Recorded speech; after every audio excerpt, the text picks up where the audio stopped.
Who you are defines how you build. Sickamore and I both come from hip-hop culture. And in hip-hop culture, we place a premium on freshness, right? Like somebody could say a rhyme one day, and it's incredible, and it blows everyone's minds. And then if someone else comes and says the same rhyme the next day and thinks they're going to get the same reaction, and everyone's like, that's whack. I heard somebody else already say that. Like, I'm not impressed. Same with graffiti, same with dance moves. It's like the premium has always been on innovation in hip-hop culture. And there's also often a competitive spirit to it.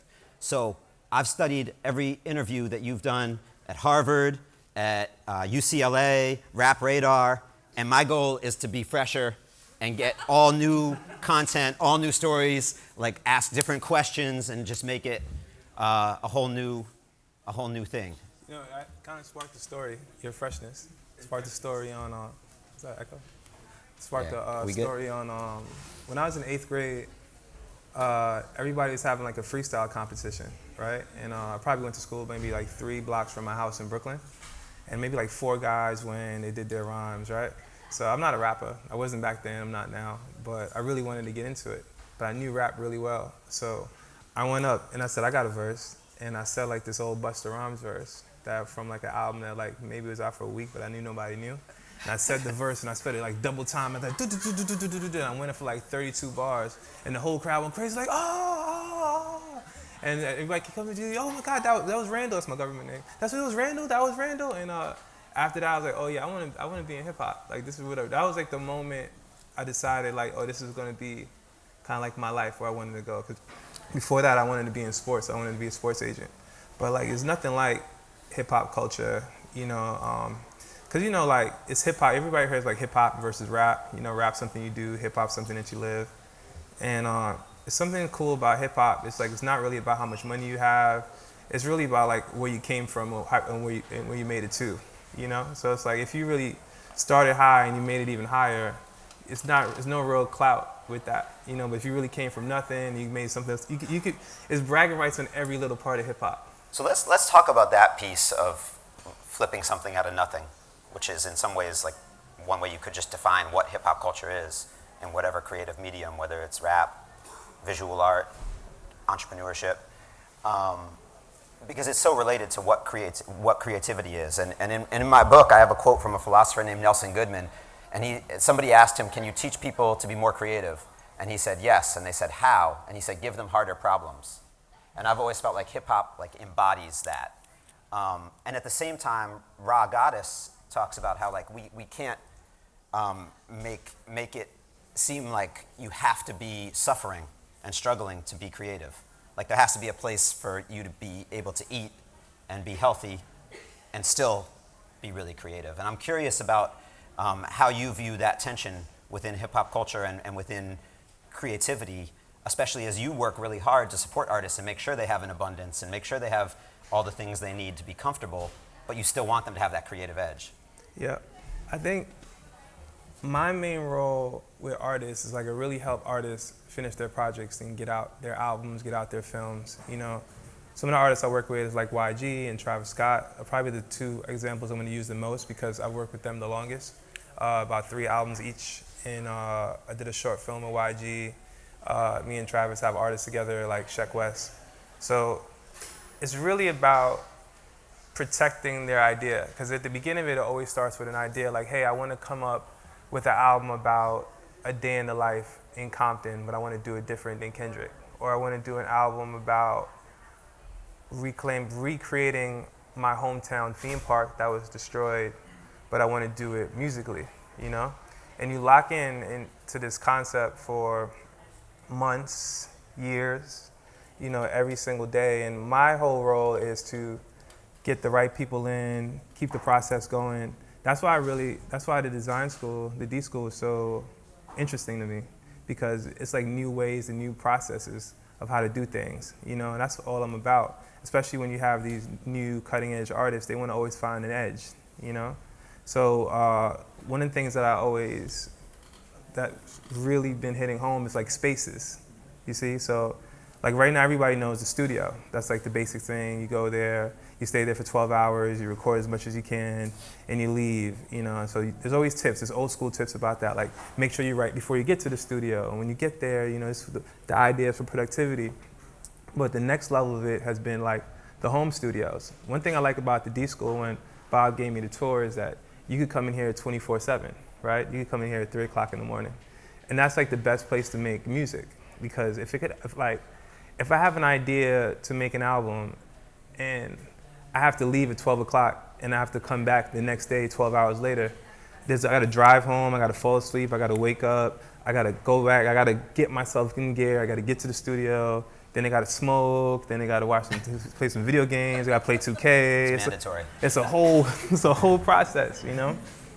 So if you could just live in the house, like that's the one thing that Travis used to tell me. He said, look, when we first started working together, if I could just, I lived in like one of those entourage kind of places with like 2 other guys, you know what I mean? It's like, if I could just live in a house like yours and I didn't have to leave, I could finish my album, you know? So it was about finding a space, finding a house with different rooms, adding different producers in there. Like we got people like a Metro Boomin or FKI and maybe 8, 9 producers. It's like the producer Olympics, you know, and have them all living in one space that they could always be falling asleep, working, still playing 2K, smoking, but still staying in one spot and never having to leave. It's kind of like a heaven for artists.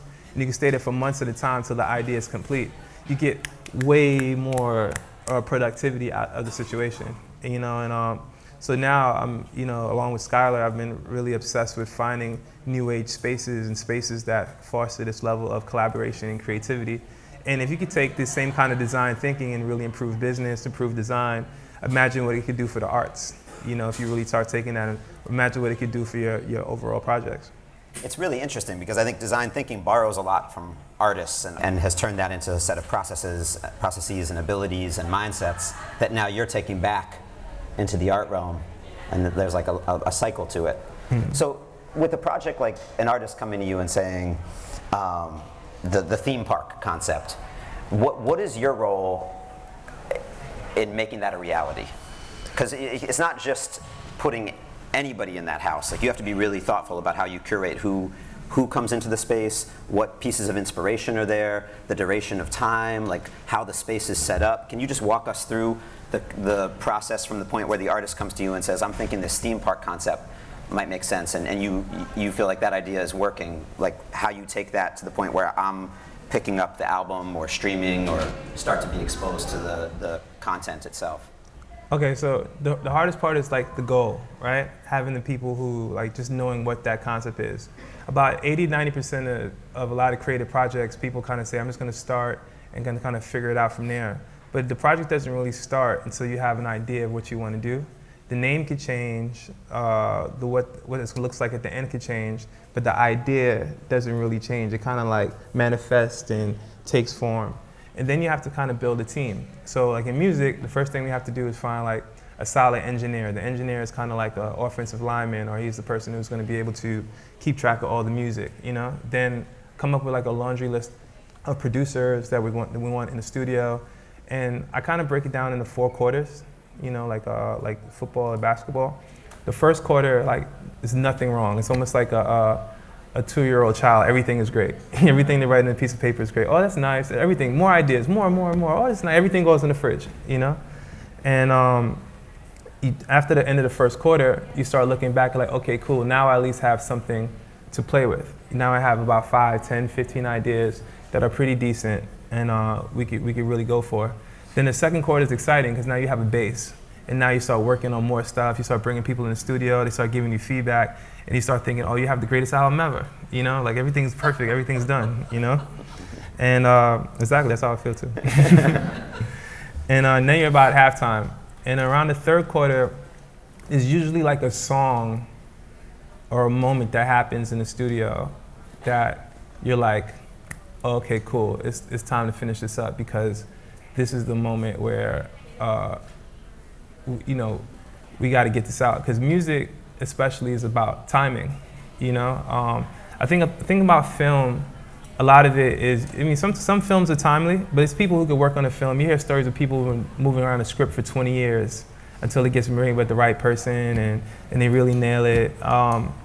Music's not like that 100% because music's like a collective thought. Like you ever go to the club, you go to a party and it's like, you mean, oh, all these beats sound the same. It's like everyone's listening to the same thing at the same time, you know? So you kind of have to like time it, and it's based on what people are wearing, you know, what kind of alcohol they're drinking, what kind of other substances they're using. And you know, that's why like in the 60s, everything was like really psychedelic because everything was like based on like psychedelics, you know?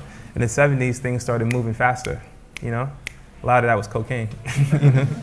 You know, and things started slowing down in the 80s a little bit, and in the 90s, like right now, the music started getting slower. That's because like the opiates, you know what I mean? Everybody started doing things. So a lot of it, I'm not gonna lie to you, a lot of the influence in music really comes from like other things. And you mix that with like just the different rhythms that are happening, and you have to time it. So if you do a great song, if I put out Before I Let Go, it's an all-time great song.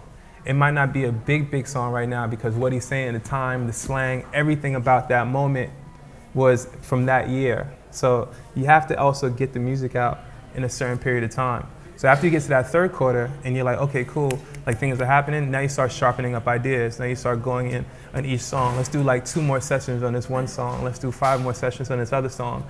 Let's start locking in this concept. And then the fourth quarter is the process I like to call killing your babies. Because it's like, say you have an album and you have 20 songs that you absolutely love that you can't live without. So what we do is like, it depends on what kind of album you're making. If you're making like a linear album, like a Kendrick Lamar, Good Kid, Mad City, then everything has to kind of fit in the story. If you're making more like of a vibey album, like think like a Drake or a Sade or a Future, then you kind of, those albums, you can have more of the same type, but you want to make sure everything kind of fits in that vibe. And things that don't fit that you must have loved since the first quarter of the project might not fit the overall body of work. So that's so interesting because we talk a lot in the design thinking process about prototyping and failing forward and learning from quick, like put together a scrappy prototype, see how it plays, and then learn from that. Would you say like the leaked track, what are the equivalents of that in your work? The thing that's different, I had dinner with a guy an advertising guy, right? And he kept trying to take the advertising principles into the music space. And he kept telling, his big example was Starbucks Blonde. He says, you see how Starbucks Blonde is? You can put out blonde and you can market it and it'll blow up and everybody wants blonde, you know? And I was telling him like the difference between blonde and an artist is a blonde, you know, blonde doesn't have a mind, doesn't have a Twitter, it doesn't have to go outside. So if somebody doesn't like blonde doesn't have hurt feelings. You know what I mean? Blonde doesn't have any emotions. This is a product. So I think the biggest difference between designing and marketing a product or a business versus like putting out a real person with feelings and real art, you know, whether it be a photographer, a musician, a clothing designer, is you got people there who really care. You know, and I think that's sometimes that gets kind of lost in translation. I also think like it's the audience and fans can be kind of unforgiving about like what artists do. Like we get really attached to an artist off of one project, and then if they start putting out something that's different in some way that doesn't resonate with us, like I think sometimes especially with social media, like it can be a little hard to like back out of that. I don't know if you've seen that or if you feel like social media has impacted that, but. Yeah, no, it's 10 times worse. You know, like it's like sports. If you have a bad game now, everyone's tweeting at you, they're adding you, they're putting like the Michael Jordan face on Joel Embiid. Right, and somebody has that 4-second clip of what you did, and like they keep putting memes to it. Yeah, you don't get to escape it. You know what I mean? It happens in real time. So, but the opposite happens in real time. If people like it, you get instant feedback right away. You know, so it works both ways. But it kind of is the price you pay when you want to be a professional artist. You know, if you want to go by the promenade and play your guitar and have anybody just drop some money in your guitar booth, and that's cool, like, you know, but as soon as you say, you know what, I want you to buy my album, I want you to come pay for my record, I want you to pay for my t-shirt, now you're a professional. You're a professional artist, you know what I mean? You have to take it serious and you have to take the pros that comes with the cons, and that's the feedback. Now, what you're talking about, the success is really the hardest part. Like after you fail, like there's no real expectations. You know, you could go, like we're gonna shock the world with this next album or this next project, so people don't really get the response that I wanted.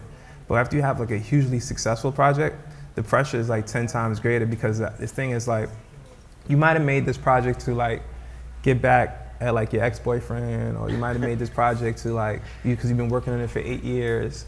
But when it's time after you have success and you toured and you travel the world and people know you for something, and then they want you to do the same thing, it gets tough. You know, I think it was Henry Ford. If I missed the quote, mess me up. If it's not Henry Ford, don't kill me. But I think he said, what did he say? He said, if I gave the people what they wanted, faster horses. Oh, they got faster horses. Yeah. You know, it's the same thing with music. The best example I see in recent time was Kanye West's 4th album with 808 and Heartbreaks. Because after his first 3 albums, we have any Kanye fans here? Old Kanye? Graduation? Well, that's the point. I was talking about Graduation because the first 3 projects, I think Kanye and Outkast had the best 5-album run in hip hop history. You know, some people could argue Tribe Called Quest. I wouldn't, you know? And especially the first 3 albums were perfect, like College Dropout, Late Registration, and then Graduation. They were like almost like masterpieces. And then because, you know, the passing of his mother and everything that was going on, he went and made like because everybody was waiting for the album Good Ass Job, which was supposed to be more in the line of Kanye. But he went totally left and made this very ambitious, singy, kind of sad 808 and Heartbreaks that was really got mixed reviews at the time. People were really confused, but it hit, not the people, critics were really confused, but it really hit a nerve with the people who were actually buying public. And now, when you look back, that might be, if not his most influential album, one of the most influential albums. And we wouldn't have a lot of people like Drake and a few other people who just came from that one pocket. Yeah, I give a lot of props to Kid Cudi too, who helped like curate that sound. But that's an example of somebody taking a major risk in the prime of their career. Like another older example is like David Bowie one time bumped into who was the guy on not Just Dance, famous guitar player in the first song. It'll come to me. What's his name, man? He has dreads. He was on a song with Daft Punk. Nile Rodgers. He bumped into Nile Rodgers in a club in Berlin, and he's like, "Man, I want you to work on my next album." And he's like, "Why? Have you heard my music? Why do you want to work with me?" And he said, "Because you make hits, you know." And it takes a strong creative to be able to take a risk after you had success. It's easy to take a risk when nobody knows you, but it's really, really hard to take a risk after you have any level of success. You can have like, you know, your Instagram going on. You might not want to mess up your feed by throwing a different kind of picture as a photographer. Right. Anything could throw you off. So you've now worked with artists who have been in this kind of fortunate predicament of having had pretty major success and needing to follow up on it. How do you work with that artist? How do you support them in sort of releasing that pressure and feeling confident to explore new terrain, even while all those eyes are on them? You gotta find a concept that you guys can lock in that has nothing to do with just like the commercial success. So if you say like, okay, cool, we're gonna make this Day in the Life album, it's gonna be good. So I'll give you an example of YG, right? So when I started working with YG at Def Jam as his A&R, the big thing was like to make people forget about Tooted and Booted, you know? Because all success isn't equal, especially in art. You know, you can have, you know, I don't know, how many people out here like paint or do photography, do anything besides music, you know? You ever put something out, however you put it out, can be in a gallery or whatever, and the work that you probably spent the least amount of time on got the best response? And I'm like, man, I spent fucking 4 weeks doing this, and you like this? Like, you know what I mean? And then people, now you have to force to make more stuff in that world, because then maybe you have a gallerist and wants you to do a whole show in that space, or you want people more posting there, and everything you post is not like that. It's like gets less likes or whatever. It's a mind trip. So after the first album, we had like a lot of success. We had big hits with My Crazy Life, but it happened from a great place because it was a concept album, and we really wanted to create this 24 hours in the life inverse of Good Kid, Mad City. So when we came back with the second album, it was a tougher record because he just had a falling out with his core producer, DJ Mustard. He got shot in his music studio, so nobody really wanted to keep him in the studio.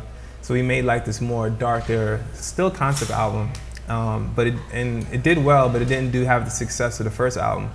And then after 2 albums later, after that, like then we hit like a crossroad. Then it's like, he was like, F this concept stuff. I want to make hits. And then it's kind of like, a mentality you are as a creative, you know, because when you shift into that zone, it's hard to kind of shift back, you know, because it's like, all right, if I'm not doing it for like a higher goal, it could get tricky fast, because then you'll get it hit, but then you'll start losing kind of like the critical stuff, and it starts coming about money. And they say if you do stuff for money, God leaves the room, especially creative things.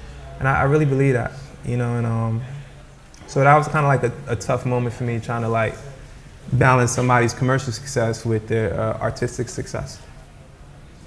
And have you found a way to do that? Have you found a way? Because I feel like part of being an A&R, from my understanding, is you're constantly in that balance, because you've got the label on one side, or whoever, that's really concerned about completion, that's concerned about budget, that's concerned about all these things, and you're trying to almost protect the artist and really create the space for them to work. So it seems like you're often in that position of having to like hold both realities. I think initially, you know, I went with the belief that if you do your best work and you really put the right hours into it and you have the right intention, you're gonna have success. So initially I used to get in a lot of fights with the label about being over budget, or why is something taking so long, or different views of success. But what's happening is if you do things the right way, and we'll talk about it later, like have like a 7-step process of it, I really believe that you're gonna get the right result. It's the second that you start doing things for the wrong reasons, the results go bad. So now recently with the new artists I'm signing, or the new projects I work on, I kind of have like, what happens if you bet on your creative space and you don't compromise and you have success, it's the best space to be in, because then people leave you alone and they kind of overfund you, you know? That's the space you want to be. It's true. It's because it's like, because now it's like, all right, they're looking and they're like, leave Alexa alone, man. She's just gonna like, she's got it. You know what I mean? Like, it was like a Frank Ocean fans here? So like Frank Ocean, right? If Frank Ocean doesn't drop an album for another 6 years, right? Would you not listen to it when it comes out?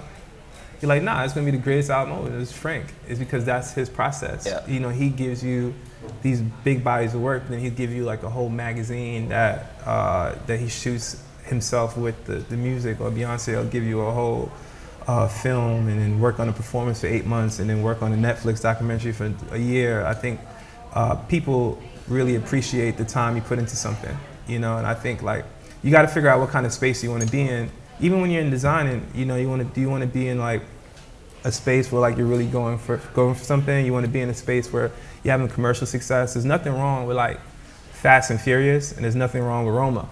You know what I'm saying? It's like, but you gotta pick one. You gotta know what you're doing. Because if you're like in Fast and Furious, you're trying to make $250 million, it's good, but just know you're not trying to win like Academy Award. And if you go with Roma, you just know you're probably not gonna feed the family for the rest of your life, but you're gonna you're gonna have your props, you know? And it's cool to pick your space, you know, but the problems start when Fast and Furious wants to be Roma. Tries to be, yeah. Yeah, that's when people start getting it wrong, because then the goals are shifted. You can't compromise in each one. Just like if you're gonna do it, just do it. You know what I mean? But don't. You know, they say the horse by committee is the camel. You know, it's like that theory. Yeah. It's the same thing in the creative process. So you were talking about Kanye and what he did with 808s and Heartbreak. The next album, he did something really different. And have you listened to the podcast Dissect? Mm-hmm. So it's this dude who breaks down albums. He actually did Frank Ocean, and he spends a whole season of the podcast just getting into like every track. Each episode is one track, and so he did that with My Beautiful Dark Twisted Fantasy. And he was talking a lot about how they created that album, renting this house in Hawaii, bringing all these people in. He had engineers 24/7 in suit and tie, just like there in case anybody needed to come in. And he breaks down the RZA, actually, like there was an interview where he was talking about coming down and being a part of it and the schedule they were on. It kind of reminds me of what you were talking about your schedule in Atlanta when you were there working on, was that My Crazy Life? But one of the things that Bob was really excited about when we were talking about doing this was understanding like how you build around a particular project a temporary organization. And like, there's all sorts of chemistry that has to go into that, of the right people, the right place. Maybe you could walk us through, like with a particular project, like how you pulled that together and dismantled it in the effort to produce something that, you know, a really great creative product. I'll do two simultaneously, so I'm not putting two pressures on one. I'll do YG's first album, My Crazy Life, and Travis's last album, Astroworld, at the same time. Because the same basic principles of both happened, you know? The first thing that was identified is like the concept. You know, I think Travis had a stronger concept with Astroworld. He knew he wanted Astroworld to be his concept for his third album before his second album came out. You know what I'm saying? So before Birds in the Trap came out, he had Astroworld in his head. So the whole process with that was 2.5 years. While YG and I were talking, and my favorite song for YG, anybody like YG?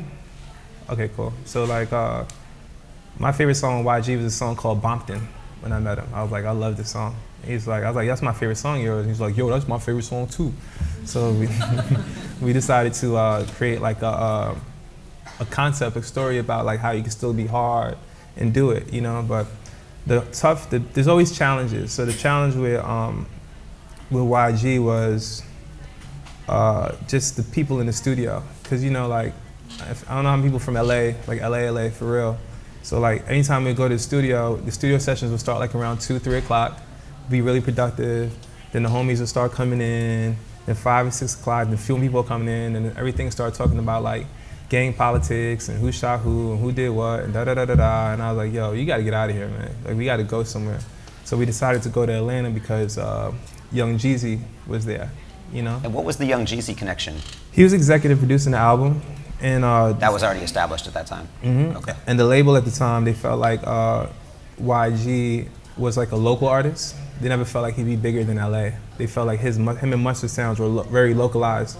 And they were like, okay, just get the album out. They didn't really want me to start expanding his sound, you know, have him work with different New York producers like DJ Premier and just stuff that didn't really make sense. So we went over there and we said, we're gonna do the opposite. We're gonna make a super West Coast album, and we're gonna lock in here for the whole summer. And we went for the whole summer of 2013 and said, we're gonna go on a schedule. So it was like a job. So from Monday to Thursday, we lived in apartments. I lived in the second floor, corporate apartments. He lived on the fourth floor. We'd be in the studio from 6 p.m. to 6 a.m. Then around 12, 1 o'clock, we'd go have lunch. We'd go over the songs we did before. We'd have a whiteboard with the structure of the songs and what one where and who did what. And we'd go back to the studio. And then from Friday to Sunday, I'd tell him, you gotta go live life. Go do shows, go travel, go have something to rap about. Because if you just lock in a project every single day, after a while, you start losing sight unless you step back a little bit. So like, anybody tells me, like, I've been working on this 30 straight days, tell them to get the hell out the house. Because you need to have a more of a view on things. So that was the process, and that was what we committed. And it's really important that you commit to a time frame. You know, Skylar always says, you know, deadlines are your friends. You know what I mean? Like, deadlines are important because you need to know, like, this is gonna end. So that was our goal. While Travis is like, okay, cool, we're gonna work on this project with unlimited time, but we're gonna work on this for years, right? And we've been working on this project, and we're working on it every day in New York and LA, and we're touring and working on this, chipping away, until finally it was like time to finish it. And I was like, okay, where are we gonna actually go back and focus and finish the album? And that's when, you know, because of My Dark Twisted Fantasy, we said, you know what, that was made there, so why don't we go to Hawaii? Oh wow, so it was inspiration off of seeing the process and the kind of temporary structure that Kanye created that brought you all to Hawaii? Yeah, because one of the things between Hawaii and Atlanta, they were both out of the artist's comfort zone because they both lived in LA, one's from Houston, one's from LA, but we needed to get out your zone. So that's a very important part of the process is getting out your own space. You know, you gotta make yourself a little uncomfortable, and it's gotta be a place that's like, it's like you don't have that much to do. Like Hawaii is nice, right? But it's like, what else can you do? You can go to the beach, you could go have a drink of coconut or whatever, and a daiquiri, and there's nothing else to do, you know what I mean? So you might as well work. And the same thing with Atlanta, you could go out, but no one's really like up and running, it's like 6 p.m. So there's nothing else to do. So you gotta give yourself a place where, okay, I'm gonna lock into a space. Then you gotta figure out after you worked on the projects for a while, and both projects we worked on for a lengthy amount of time, we identified who our strongest collaborators were. So whether it be DJ Mustard or whether it be Mike Dean, you know, we like, okay, cool, let's make a list of people who are gonna come out with us, then have them in a schedule. So what happens then, it's like, And what was the criteria for how you picked who was part of that team? Because remember, like the first 2 quarters, the first 3 quarters, Yep. whoever worked with us the best in the first 3 quarters, it's like sports. Like we want to put your A team in for when it's crunch time, you know, and like you know who's gonna fold, you know who's like missing shots, you know who's gonna be there. And sometimes it's not the people you think is gonna be there. It might be somebody you just met. It might be the person locking on your team. Just have one of those moments. So that was like really our criteria. After the first 3 quarters, we're going to the fourth quarter. Who are we going this fourth quarter with? Who are we gonna finish this game with? Who are we locking in with? So that was really important, and kind of going with a goal of what we need to finish, whether it be like the track listing, the structure, the mixing, you know, like all that process. So that's like a big part of that process. And what was your role in like balancing all the personalities and all the like everyone has to do their best at their role and work together really well. Is that are you like the coach in that scenario? It's kind of like a coach. Yeah. You know what I'm saying? And it's like overall, it's like, do you ever see those big movies where you see a lot of big name actors and you're like, no way they could have got paid full rate for this? The way that they do that, if they know that they're going to be part of a successful film, they'll take less money, they'll take whatever the basic rate is in film is as an actor, and they'll go and sign up because they say, okay, cool, this is Quentin Tarantino, man. I always want to be part of this film. So especially in art, like when you start coming to people and you start pitching them based on like money, like I can pay you for this, subconsciously it's like a little bit of a turnoff, you know, because people don't really like, artists don't really become artists for money per se.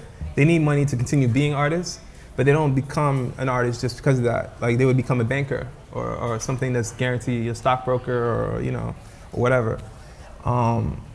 So you got to kind of sell people on this project. So when you call them, you have to make the call like, look, man, you know, we're going to Atlanta for 2 weeks. You know, we really think there's 3 parts of this song that you're going to be great of. This is the overall concept. You show them that they're a sum of bigger parts. They're like, it's a bigger goal, and this is how they fit. They're like, cool, sign me up. You know, so like, and then you also want places like destinations like Atlanta, Hawaii, so people really want to go. Yeah. And when you go, then you pick people. You also have to give them very clear direction in what you need them for. So you have to pick specialists. Like if I need you just to play keys, I want you to collaborate. This is going to be your space. And it's very important that people have their own spaces to work, you know? And it's also a place that they could come through at the end and like mesh the ideas. So in both places, we would have, in Atlanta, we would have 2 studios going at the same time with about 3 studios going at the same time, 2 big studios, 1 small studio, and about 3 or 4 communal areas. So people will go, disappear, and come back. One of the best stories I have from it was one time we put DJ Mustard in this really small room, you know? And Mustard hates small rooms. He likes big rooms, you know? And he was in a small room and he was mad. He didn't say anything about it, but you could just tell he was like fuming a little bit.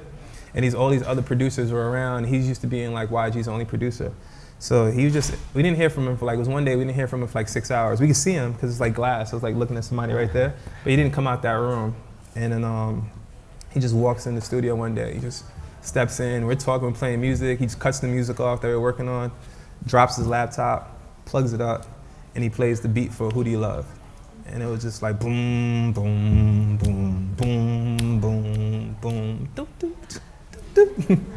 And it was, and we were all like, wow. And he still didn't say a word the whole time. And at the end, like, I told y'all, I slammed the laptop. And walked out. And then we knew that beat was a hit, but we didn't know what to say on it. So it was about 20 to 30 more sessions just with that one song. It probably took us like 4 to 5 sessions. First, the name of the song was a song called Hit a Lick. And it was like Tory Lanez on the hook, and it's like, hit a lick, hit a lick. I was like, it's cool. Then YG came up with like, Who Do You Love? And we're like, okay, this one's gonna stick, but we need something in those open spaces. Then we had about 12, 15 more sessions trying to figure out different things in the open spaces. So finally we said, you know what, maybe just leave it open. And that's how it happened. And Drake wanted to be a part of that movie too. He was like, oh, I see what you guys are doing, this is going on. So how did he see what you were doing? Drake's like the best A&R in the world. You ever notice that Drake's always like on the right record at the right time? He has that mind. He's like, okay, cool, this is going on, I'm about to get on this one. You know what I mean? But was he like physically there? Like how did he come to hear the beat, because it wasn't out yet? He was hitting YG up, and he's just, you know, somebody he knew from around. He just said like, hey, what you working on? I heard you working on some things. Because another good thing too, when you start doing good work and it's like collaborative with different people, people start to talk, you know, especially creative people. And the people that you trust start to tell you that great things are happening. It starts getting around, you know what I mean? And the word around the industry, like, oh, they're making this great thing. So it's like, I'm making this great album, you're making this great film. And he got in, he just reached out and he said, can you send me like a couple options? And we sent him 2 songs and he sent back that song. It was that one, we sent him that and a song called I Just Wanna Party, but he wanted to get on Who Do You Love? And like I said, Drake's the best A&R, so he knew which one to get on. Yeah, he knows the hits. Do you feel like the energy is different, like when folks are working like in a house the way you were doing in Hawaii or Atlanta versus Drake sending a verse from remotely?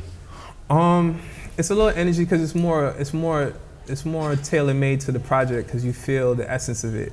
You know, you start be able to say things that you can feel just being there. You know, like while Drake first took us over the edge, it was almost like in that kind of like movie that we were speaking about. You know, some of the people just come through with like a random cameo at the end. That was like the Drake cameo. But like Ty Dolla $ign would be like on 3 or 4 songs in the project because he was all the way there. So there's people who are the core of the record, and then there's people on the peripheral that you need to kind of like make the whole thing complete. Yeah. You know, I think with the Travis record, some of the core people were like this guy named Alan Ritter, and you know, the engineers, and Mike Dean, and then somebody like would come in like a gunner at the end, or some other people would come at the end and just add a little bit of sauce. But it's almost like, you know, you have to be like a director, and Travis is an incredible director, so he's like, yo, I need you to just rap right here in this part, but I need you to rap like you rapped on this particular song, and need you to do it like this. Okay. And he's like the ultimate director in that sense, and curator. How do you handle creative conflict? Creative conflict's good, you know? It's actually what you want. Because if you're in a space where no one's disagreeing and everybody's having the similar ideas and there's no conflicting ideas, you're probably not making something great. And you probably don't have the right team. The right team kind of like challenges you and pushes you. You know, I think something that Kobe Bryant said once is like, anytime the Lakers had a fight in the locker room, they won the championship. And anytime they didn't win, that's when everybody was cool. You know, you need somebody, you need a little bit of angst. You need a little bit of Kevin Durant and Draymond Green fighting. You need... That's kind of the mustard laptop story. Like you need a little mustard laptop. You need... So do you purposely cultivate like did you put him in the small room because you knew it was gonna like no. lead to the... It kind of happens itself because everybody has egos. Yeah. You know, so like, and then my job is to make sure everybody sees the higher purpose. You can't let anybody's ego win. So I do a lot of time like taking people to the side, talking to them about stuff, tell them what their role is, why they're here, so on and so forth. And those conversations are never really about money. It's about time and space and not getting enough time in the thing, you know. So it's like creating a flow. So it's about having a place where everybody could come, drop their stuff and do it. And it doesn't happen right away.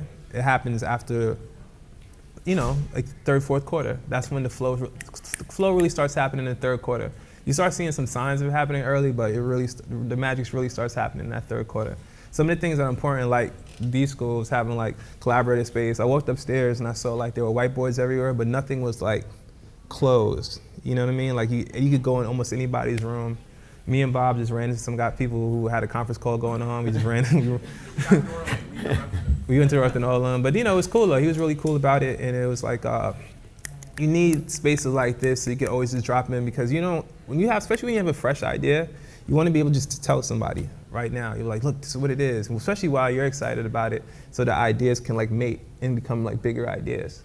So you need that kind of collaboration, and you also need, again, you really need a time frame, because when people, I need a time frame for multiple reasons, but you ever notice, like, you ever hear stories of like, oh, the last song on the album was the biggest song, and it's not a coincidence. It's because when you're close to the end of a project and you're finishing up a show for a gallery, or you're finishing up anything that you're doing, any kind of creative project, you know what you're missing at the end. And so you go back with an extreme focus at the end of the 4th quarter that you didn't have at the beginning of the 1st quarter.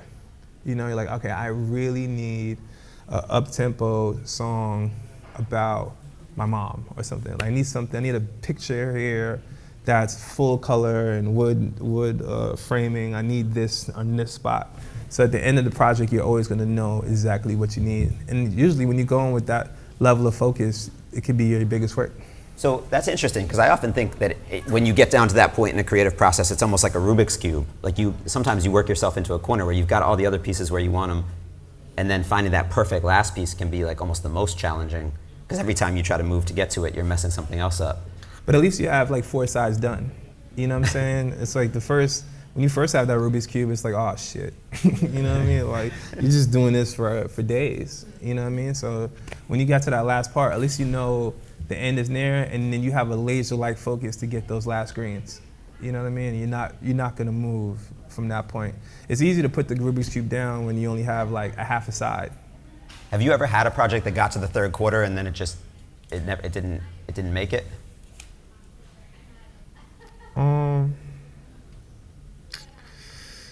Did I have that project? I think so. And there's two projects in particular. I won't put the names out there, but I'll tell you both of them. You know, one didn't make it because they didn't see it all the way through. He ended up just leaking the whole thing as a mixtape, so they didn't have like the real promotion. You know, it's like, why work on this film? I like to compare it to films a lot because it's like a complete idea. Like, why work on this film just to like leak it online? So like, I don't know, LimeWire, wherever you download movies right now. You know, that was really frustrating. And the second one was where I got that example of like, I dealt with this singer from Chicago. We pretty much had the album finished, you know? And at the end, he didn't want to shoot the video, he didn't want to do anything, and he put the album out like a year later, pretty much in its entirety, with 2 songs. We used the same artwork and everything. So, and the trick with, the difference between films and movies is, films and music is, if you don't put something out for a year, a lot of the ideas you had are out. You know what I mean? They're out in the universe. So he had a point where he was the leading person in music and R&B, and then everybody started like taking a little piece and taking a little piece. So by the time he put it out, he wasn't like an original anymore, even though he had the music ready. That's why I say timing's tough. And the hardest part for an artist to do is somebody to be like, okay, cool, it's time to finish. You know what I mean? It's time to press send. It's time to let it go. That's really that's the toughest part of artistry, you know? And if you can convince somebody to do that somebody to convince like, yeah, this is out, then you're a producer. So we're going to open it up for a Q&A from the audience in a minute, but you've been working on a sort of a formula for creative process or creative confidence. I think it's the next slide in the right there. Okay. And I'd love for you to share with everyone, including myself, like how this formula works, and if possible to kind of attach it to a particular creative process. And one thing that we haven't really spoken on is, like, we've talked a lot about your work as an A&R, but we haven't actually talked about your previous life as a mixtape DJ, or your current sort of other life as a photographer, or any of your other creative endeavors. So feel free to connect it not just to, you absolutely connect it to music projects, but if there's other creative endeavors that illustrate it, please bring those in too. All right, I get really excited about this, so I'm gonna stand up. Okay. Nice. All right, so I've been working on this concept for about 2 years now, and basically, like, I feel like anyone could be creative, like anyone could be healthy. Like, a lot of times, you know, to be healthy is really hard. You start eating veggies, you start working out, you start watching your carbs, counting your macros, you know what I mean? It's like, it's a process. And I think it's the same thing with creativity. And a lot of times I meet people and they say, like, look, I'm not creative. I'm not a creative person. Creativity is not me. And I don't believe that. I just feel like I think the problem with creativity is no process for it. Like, in school, it's easy. Like, you know, I work hard, I take my honors classes, I do an application, I get into Stanford, 120 credits, I get my GPA up, I graduate. You know, I could go to master's, grad school. It's a system. It's an easy system you put in here. You go to the Army, you start as a private, a general, you can move your way up. Corporate America, same thing. I'm an intern, assistant, manager, director, senior director, vice president, senior vice president, executive vice president, president, CEO. You know, if you work in sports, you know, high school, JV, varsity, I make the team, college, get drafted, NBA, 82 games, preseason NBA games, 4 out of 7, 4 out of 7, 4 out of 7, 4 out of 7, I'm a champion, right? It's like, it's an easy process, but being a creative, it's not like that. No one can tell me my step-by-step process of how to be like an incredible like artist, you know, and that's the tough part. So what I try to do here is show people a way that you can structure yourself. So I think we talked about it a lot, Sam, is a goal, right? And you need like a big goal that's gonna wake you out of bed. It can't be something small, it has to be something that's huge. And I know everybody, I see some people with paper. So if you have like a piece of paper, like just write down like what your biggest creative goal is. You know, it could be like to win a Grammy, to like do a tour, to do a gallery show, an international gallery show. It's like whatever your biggest goal is, just write it down. It's really for yourself. You know what I mean? I just want to show something.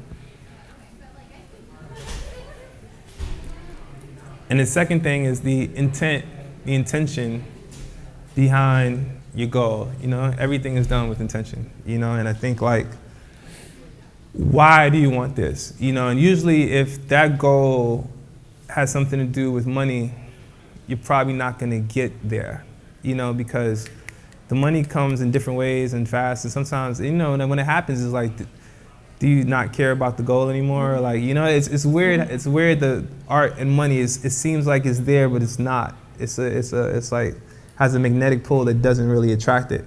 But if you don't chase the money, you chase the art, you can get more money ever. So try to keep your intent away from your actual goal and what's your intention. It could be because you want to put your hometown on. It could be, you know, you want to make your parents proud. You know, I was trying to sign this artist right now whose dad is a singer, or used to be a singer in a huge band from like the 70s and 80s. But he wasn't the original singer. He was like the, you know when they replaced the lead singer, like after the prime?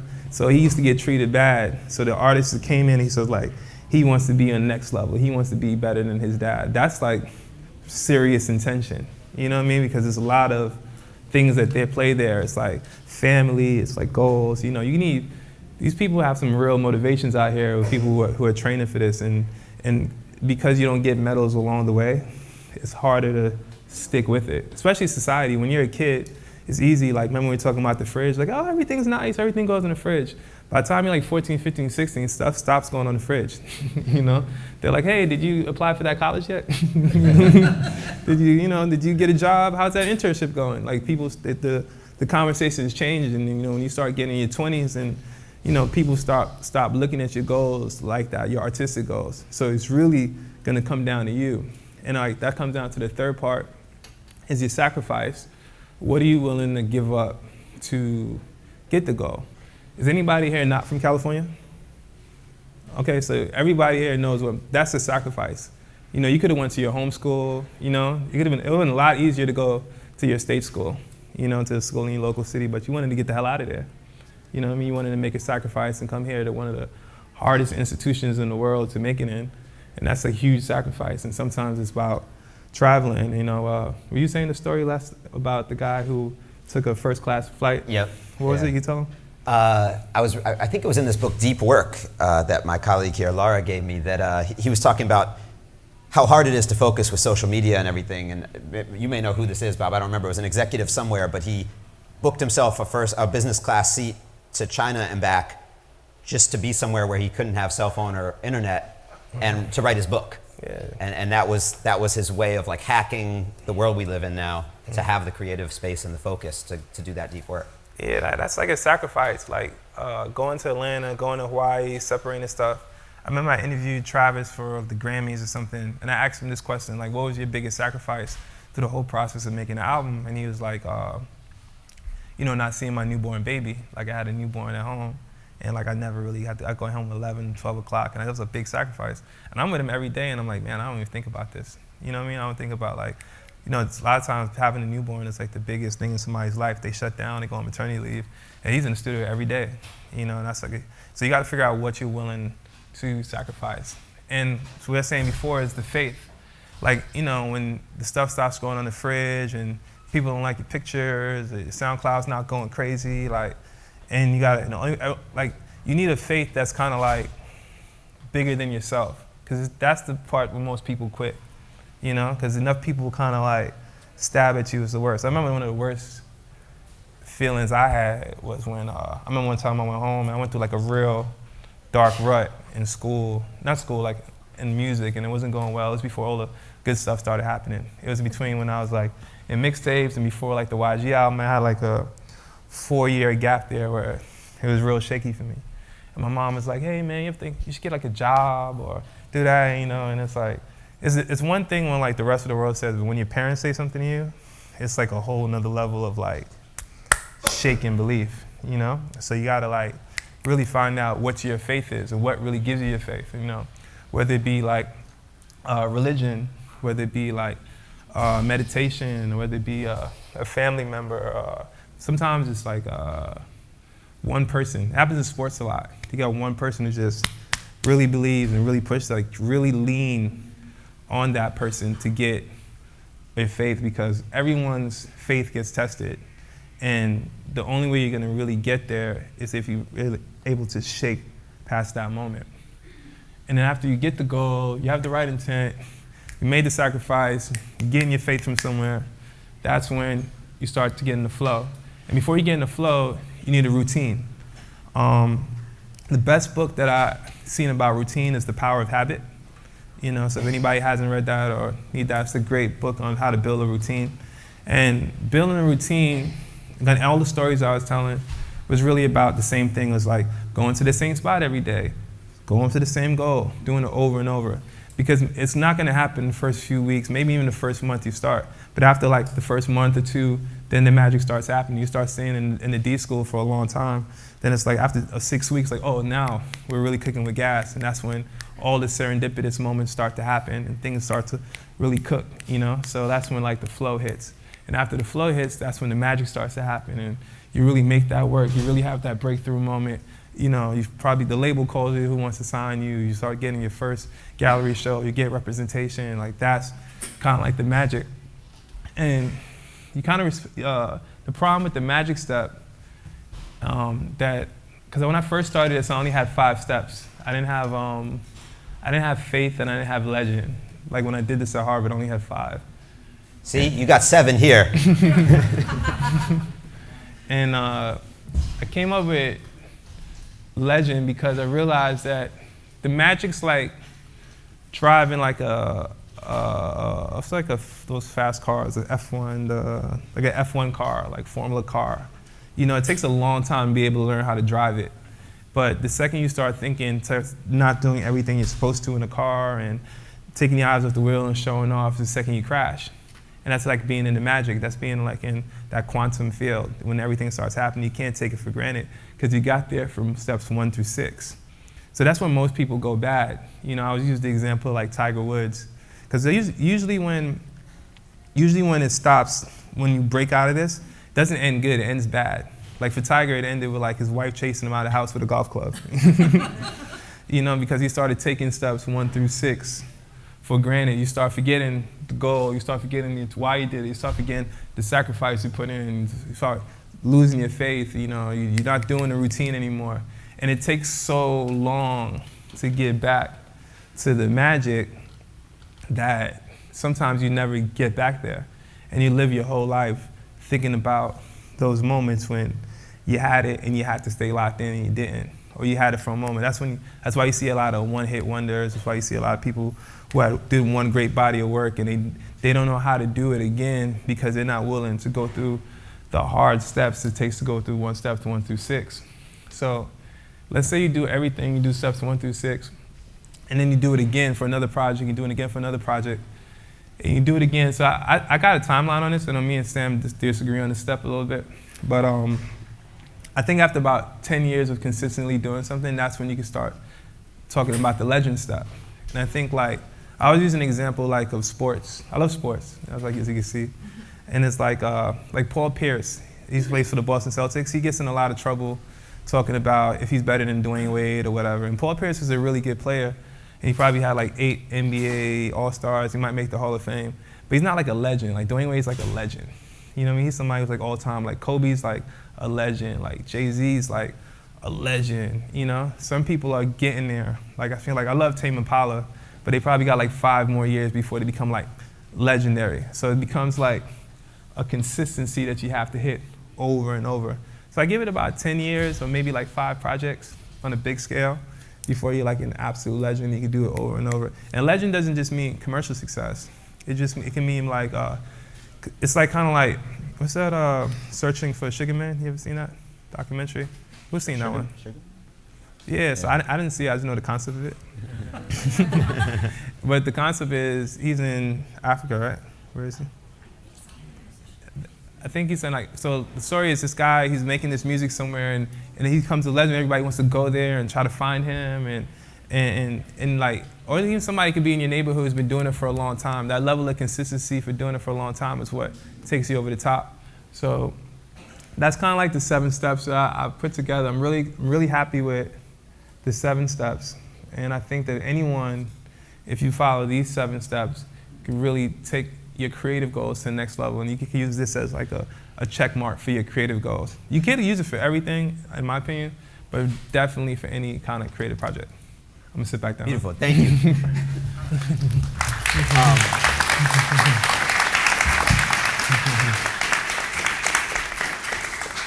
So we can do this forever, and we were doing it last night and this morning, and we'll keep doing it, but we only have a few minutes with you all here, so I'm going to stop being selfish and open it up. And I think Bob is going to help us a bit with Q&A. Yeah, let's. So I thought that the person we should start with to ask the first question is Skylar, because he's like an insider. And so after hearing all this, what's your question? I'm curious, so the faith part's new. I'm curious a little bit where that came from, and also in line with faith, how do you sort of measure your progress along the way with something as ambiguous as a creative project? So the first part, the faith part happened here in the Bay. I was working on this project with Skylar actually, and I was raising money for something, right, for like this new project. And the day of the project, like they had this big meeting right here in San Francisco, and everything started going bad. First, like the big talent of the project said they couldn't make it, they weren't going to make it. Then and everyone had to fly to SF. And the second thing that happened was the manager went to the airport and his flight got canceled and he can't get on because it was a bad thunderstorm. And Skylar was supposed to come, and his flight, he was stuck in the airport for like 8 hours. And so like I was the only person who made it. And it was pretty bad. It was just like, all right, I'm just gonna go by myself. So I went there early, I met with the people, I told them like, I'm the only one who made it. They were pissed. They're like, where's everybody at? You should have told them, da-da-da-da. So I just sat there in the meeting. Like the meeting was supposed to look like this. It probably just looked like the first row because everybody didn't show up. But I sat there and I still did the presentation, and I felt really good about it. And I still have a really good relationship with the people up to this day. And when I went home that night, I was like, you know what? I'm on the right path. I'm supposed to do this. I'm not gonna let this kind of shake me, you know. And I want to make sure this goes all the way. And then it ended up working out really well from there. And I was like, oh, this was a lesson. Like God kind of the universe put me in that as a lesson to that you have to have faith, you know, and really have faith in yourself when everything's going wrong. And that's kind of like the moment when I realized, and when I started talking to more people about it, I realized how much faith plays a factor in so much success. Because if it wasn't for faith, and most people wouldn't be here, most of us wouldn't be in this room right now if it wasn't just had faith. You know, there's a lot of people probably told you probably never get into this school, or you can't afford it, or you can't get into this program, or whatever. Like, you know, but you made it here, and you made it here mostly your faith, and maybe faith of you, faith of your family, faith of your friends, and that's how the faith one came out. All right. Another question? All right. Oh, way up there. And there's one all the way in the back, too. Okay. I'll get the one in the front. Ally, you get the one in the back. Wait. Oh, here we go. Great. Ally. Yes. Hi, sorry, I'm kind of losing my voice. But my question was, so I know in record labels, I used to work at one, and it's like there's the artist-facing people and the kind of like consumer-facing people. How do you make sure when you're working in the framework of a record label, if you want to be like working with the artist and really serving the artist's interests, like how do you navigate that in the space of that organizational structure? I believe, with my mentor, he always taught me to believe that record labels work for the artist. That's their customer, no matter what the record label tells you. And I believe that, you know, the thing, you're booking studio time, you're marketing them, you're promoting them. They kind of flipped it to make it think like the artist works for the record label, but it's not. The purest record label is supposed to work for you. It's supposed to be a service based, and I think that's more where it's going. And that's why you see more aggressive deals where artists are becoming more partners with the labels versus be like, oh, I'm signed to this. You know, there's certain smaller labels who are more incubators who do more things like the classic like Motowns or like the current like TDEs or XL Recordings who do more a sense of artist development. But to answer your question, I'm more artist-based, and I really fight for my whole organization to be more artist-based. You know, like I I was getting into something with somebody who worked under me, like a junior A&R, and she was checking out of the project because she felt like the artist wasn't listening to her ideas. And I was like, well, she doesn't have to. You know, you're supposed to listen to her ideas, and you're supposed to just help build on her ideas. Like, this is not, she doesn't work for you. You know what I mean? We're trying to help her get out her thing. So I think it should be, I think the best labels are artist-driven, and because the artists really work from kind of like the fans. You know, that's their checks and balances. They have to go on Twitter and they have to get the feedback. They're putting out the risk. Nobody cares that Interscope put out an album. They care that, you know, Kendrick Lamar or Lady Gaga put out an album. They're the ones with their name, face on it, and they're the ones who risk it. So I feel like the record labels work for the artists. That's their customer. Let me ask one question. One thing that you said repeatedly in multiple ways, the best was that when people start talking about money, God leaves the room. Yeah, I got that from Quincy Jones. Who's a really rich guy, by the way, right? So how do you deal? It's an ambivalence or a duality. So how do you deal with that? When I say God leaves the room is when you start making the art thinking like this is gonna go financially. Like, I'm gonna make this song because it's gonna do well on the charts, versus like I'm gonna make this song because people are gonna love it. Like, I'm gonna make this song without like a function. Like, if I'm gonna make this song because I think people are really gonna slow dance to this one, that's like a real intention. I'm gonna make this song because I think it's gonna make me $1 million. It's probably not gonna be a good song. And you could always identify the songs on the album that are like the straight shots that people are taking the risk. They usually don't fit in the rest of the body of work, or, you know, it's something that like the gallerist told somebody, like, you know what's really hot right now? Like, I don't know, what's like a hot thing in art, you know, like it could be flowers. They have more flowers. If people love flowers, it's the best thing that they sell. So like, and then it doesn't sell, like, man, I listen to this guy, but it's not his art. So that's what I mean about the money. You need money for booking studio, you need money to do shows, the artists get paid, obviously. I'm talking about the intention of the actual pieces of work. So that's it. So we had in our class on Monday, our visitor was Ed Catmull, who's started Pixar, and he hardly talked about money at all, and just kept arguing quality's the best business plan. If you just, because it's funny, we heard this from you, almost exact same sort of thing. So kind of cool. It's the truth. In the back there. Hi, my name is DeMarcus. Excuse me. And streaming is definitely like contributing to, I think, artists' ability to put out art just almost instantaneously. But with that being said, I think it's contributing a lot to just the number of art or the amount of art that is out there. So how do you think that longevity looks for the industry today? Because now people are becoming more forgettable, or art is becoming more forgettable just because the sheer amount that we receive on the daily basis. Do you mean how the long term in the business side or the art part? I feel like now they kind of go hand in hand. Like, in order to be an artist with longevity, you kind of have to be a businessman or woman. So does that make sense? Like, basically how do you create art that lasts? Is that being the most honest that you can be, or is it, I don't know. Basically, that's my question.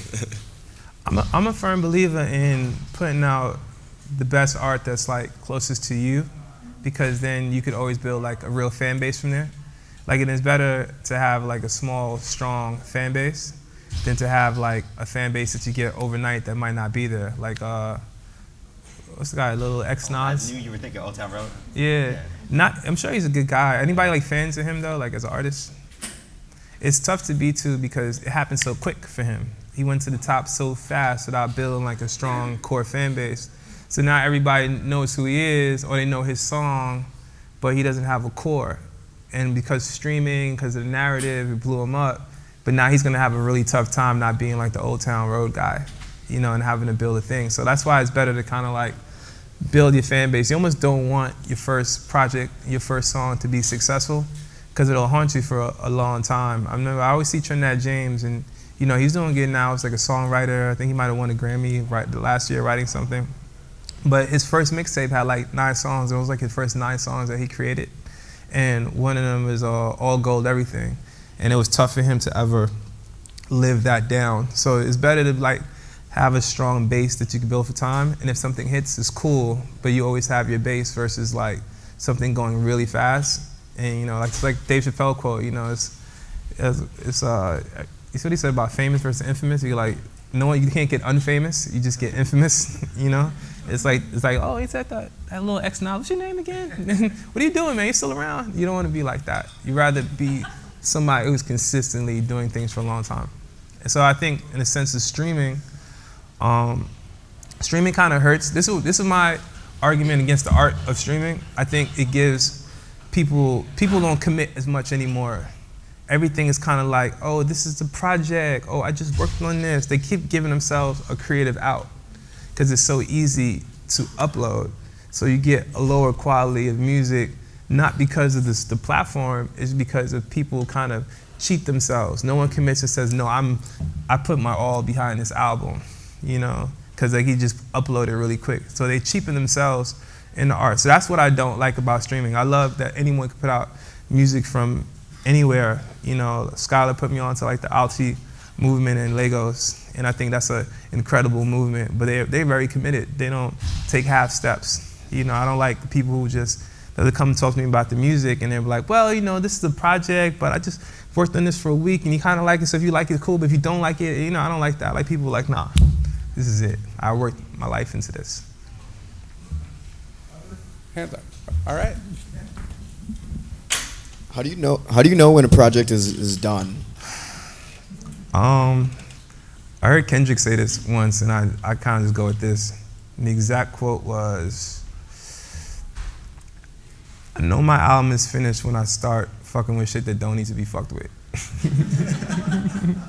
Which means, like, if you start, at a certain point, you're gonna start messing it up if you keep playing with it. You know what I'm saying? So, like, you just gotta let it go, because you'll start ruining and overproducing, you know?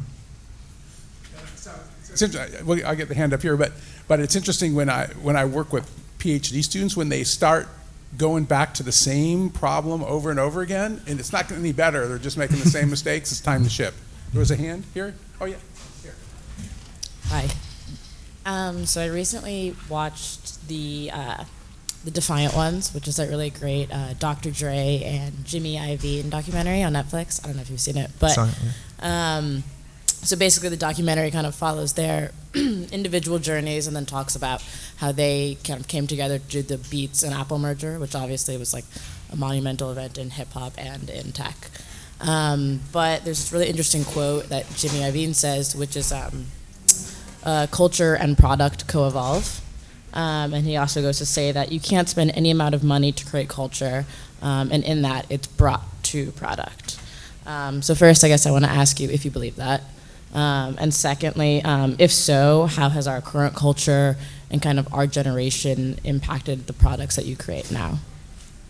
So the question was how? Can you say the question again? Just a question. You can't, culture and product co-evolve, and you can't spend any amount of money to create culture, right? So in terms of how you create your own product, how has our current generation and the values and things that are going on in this world right now, how does that impact the product that you make? How does culture complement the product that you make? I'm learning a lot about design thinking. I've been building up a new venture, and I've been studying a lot versus like product versus business and business models. And the best thing I've read about it so far is like I've learned about like OS. You know what I mean? And like how you build like an OS, like, and kind of build the business model later and the product later if you have like the right concepts, you know?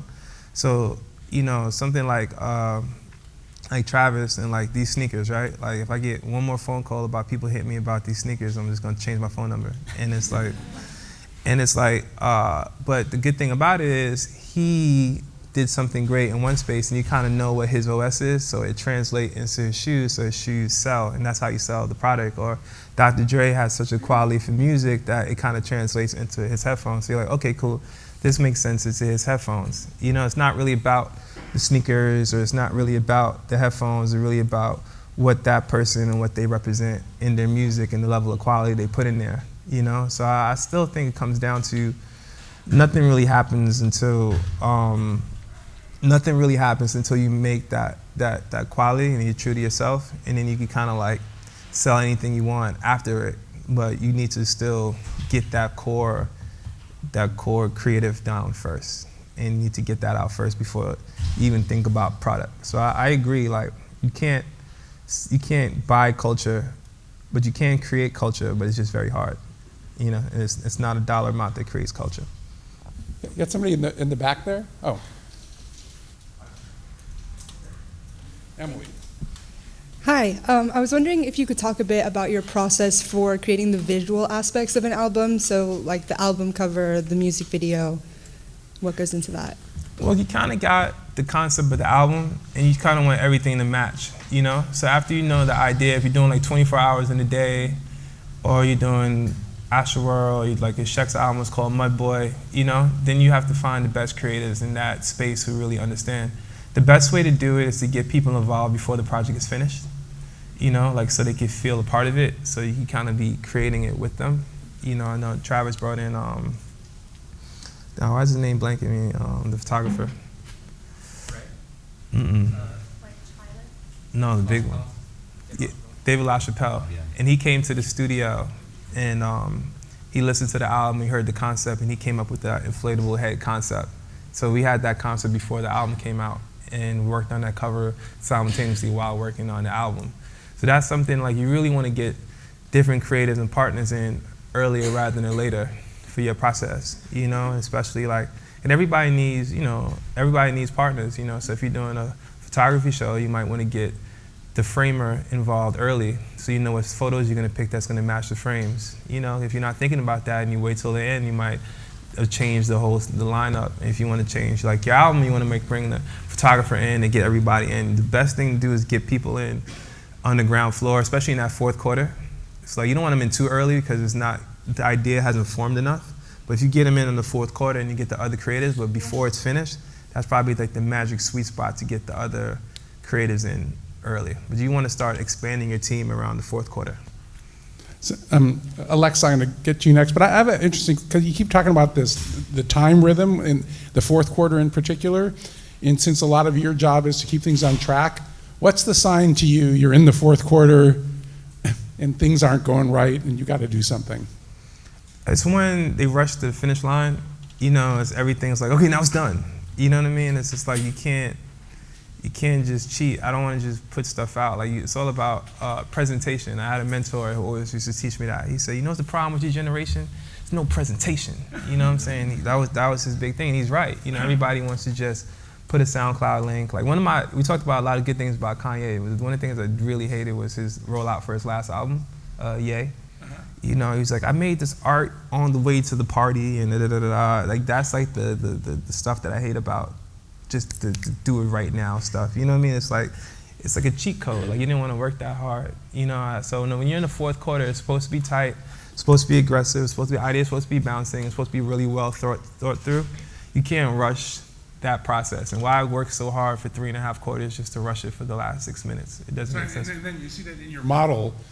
Once you start skipping stuff, you're in trouble. Yeah, you can't take any part out of here. The whole thing will crumble. So you speak a lot about timing, and it has me curious about your approach to creating something that's relevant to the time, but that can also last, and that can also work to push culture, push the current movement. Timing's important because you just want, the deadlines are important, you know, because you want to put a little bit of pressure. You don't want to have no pressure on the creatives because then you'll never come out with an album, you'll never come out with a project, you'll never do the gallery show, you'll keep putting it off. So having a deadline is nice because it gives you need a little bit of that frantic energy to kind of close it. You know, I think it's called Parkinson's Law, and it's the amount of time you have to complete a set task is the amount of time it'll take to complete the task. It's hence like if you have 2 weeks to finish a project at school and you're gonna cram the night before because it's due tomorrow, it's the same thing with a creative process. You know, like if you know you have to put it out this date, you got that pressure. So it's like sometimes it's good to have, but remember as a creative, it's not like school, it's a self-imposed pressure. So you have to give yourself your own deadline and stick yourself to it. You know, so I think deadlines work for a reason. You know, deadlines work in all aspects of life, and if you take deadlines out of creativity, you just get lofty dreams and you never get results. But also in terms of the the sound. I don't think it's wise to go completely against the grain of what's relevant at the time. So how far is too far in terms of moving to what could, your next sound? Did you all hear the question? So it was like, how do you know how to not go too far ahead of like what the current sound is, right? Like to push the edges of it without like going so far to the bleeding edge that you fall off. Is that kind of? It depends on the goal. It depends, like, I always have this talk in the studio about there are legends and there are originals, and most of the time they're not the same person. And a lot of times to be an original, you have to sacrifice commercial success. There's a lot of people, like how I use the example of like Kanye's a all-time legend, but I think future generations are gonna have to really study Kid Cudi. But Kid Cudi now is a little bigger than he was when he first came out because of his influence, because he's more of an original, Even though he's not as big as Kanye, who's a legend, but I don't think Kanye is the actual, like I think Pharrell's like more of an original. He makes an original sound, he makes an original thing, it's original thinking. So the answer to your question is really about your goal and where you want to end up in life and what you're happy with. Some artists are very happy with just say, you know what, I did an uncompromising body of work, and if they didn't get it right now, I get it, and my happiness is that I completed the idea that I know I could accomplish, and that's cool, you know what I mean? And like you'll inspire the originality versus commercial. Like what part of the spectrum do you want to be in, or how hard do you want to work, and what your goals are? It's just there's no right answer. It's just where you want to end up. It's that Fast and Furious Roma space. Thanks. So on Monday in our class with Ed Catmull, he explained that Pixar has a 2-to-1 rule where to stay creative, they introduce 2 new creative films for every one sequel they do to a financially successful one. I was curious, since you're at a point now where it may be easier to work with artists that you've worked with in the past who have been creatively or financially successful, how do you think about taking risk on newer artists without a proven track record? I decided I'm not all the way Roma, you know what I mean? I'm maybe like one step here.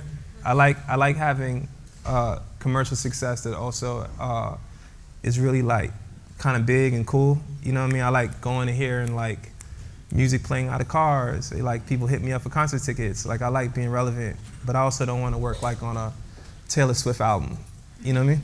Because it's like I just wouldn't do anything for me, even if it sells 10 million records. It's just like, it's not the space I want to be in. I don't want to be a part of it. It's not, the commercial success doesn't mean anything for me. So for you, it's like, figure out where you want to be and kind of stay there. You know what I'm saying? Like Pixar is kind of close to here, because even the movies that are not like super like critical are still pretty dope.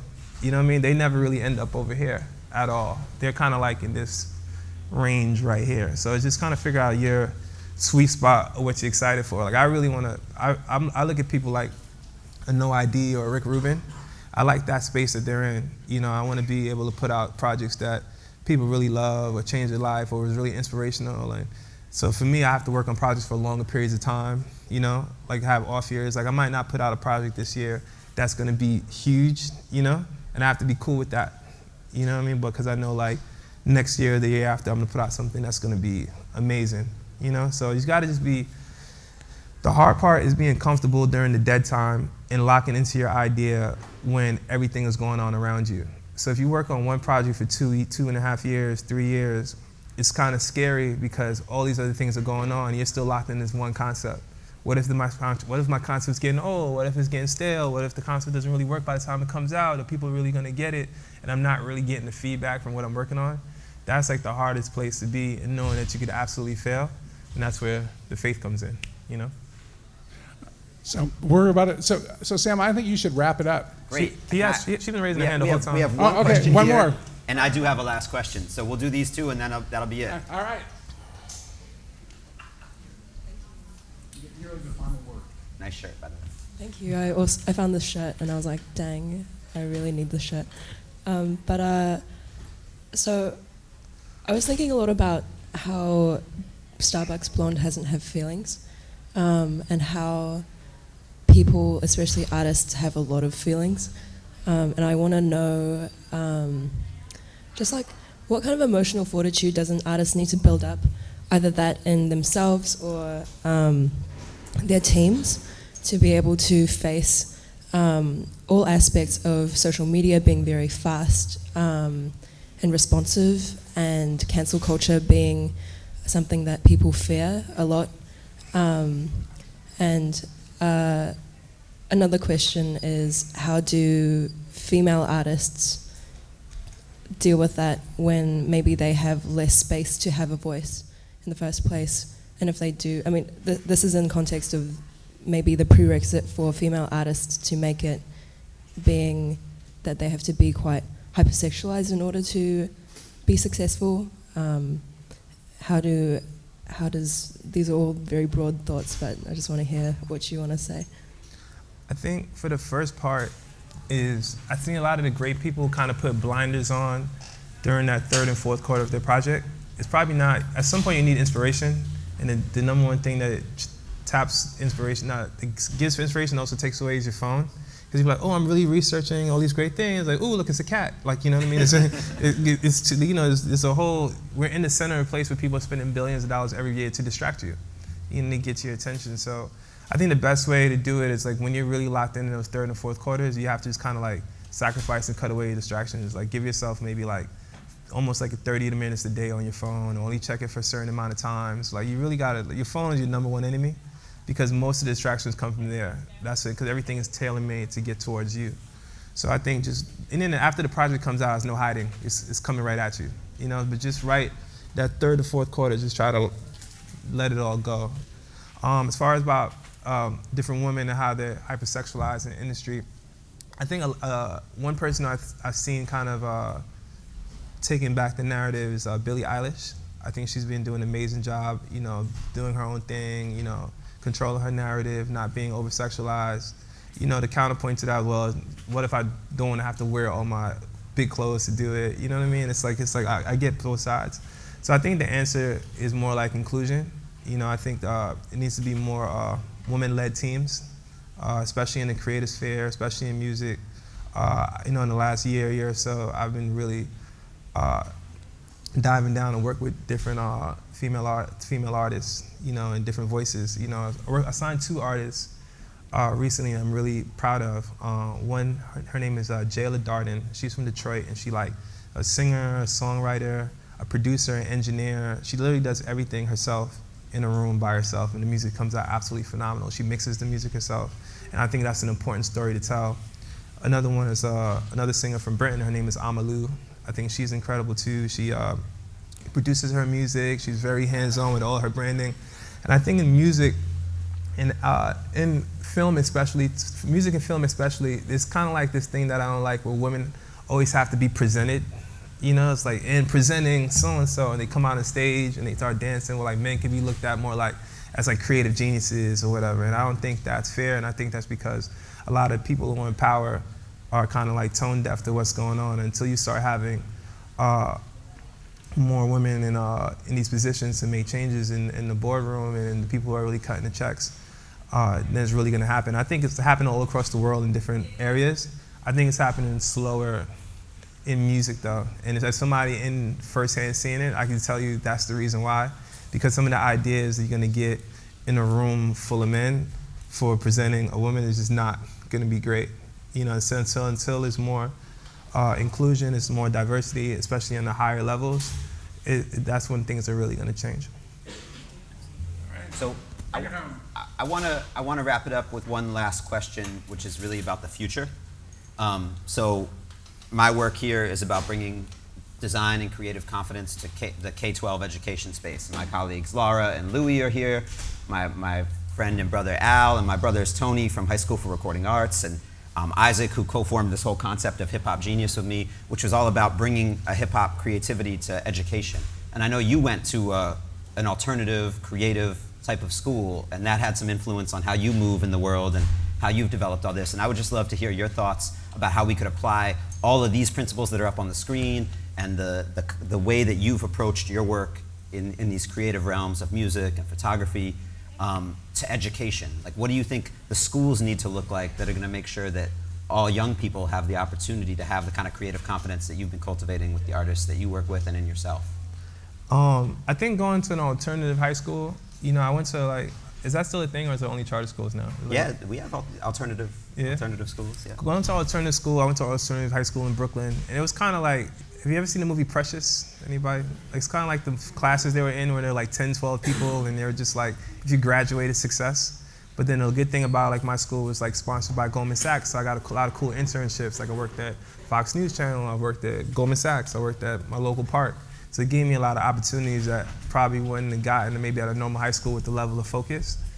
And it kind of showed, but at the time though, like I didn't know like most of these roles that we talked about today existed. You know, in the design school, you see all these type of roles and all these type of things that are going on here.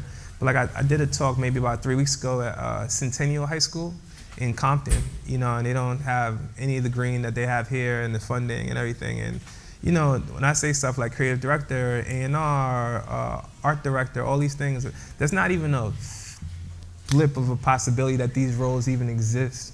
So I think just creating awareness from really 8 to 12, that all these different options are available, like, you know, that would have helped me a lot.